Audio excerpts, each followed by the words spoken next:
আজকের বানাবো আলু বেগুন দিয়ে ট্যাংরা মাছের ঝোল। কড়াইতে সর্ষের তেল দিয়ে আমি বেগুনগুলোকে ভেজে নেব।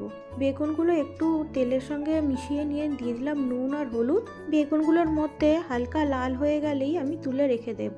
ওই তেলের মধ্যে আর একটু তেল মিশিয়ে দিয়ে দিলাম ট্যাংরা মাছগুলো। ট্যাংরা মাছগুলোর মধ্যে আমি আগে থাকতেই নুন হলুদ আর সর্ষের তেল মাখিয়ে রেখেছিলাম যাতে না ফাটে। মাছগুলো ভাজা হয়ে গেছে, তুলে নিয়েছি। ওই তেলের মধ্যে দিয়ে দিলাম কালো জিরে, কাঁচা লঙ্কা আর আলুগুলোকে একটু ভেজে নিয়ে দিয়ে দিলাম টমেটো আর নুনটা দিলে টমেটোটা তাড়াতাড়ি গলে যাবে। ভালো করে মিশিয়ে নিয়েছি। এবার দিয়ে দিলাম একটা মশলা।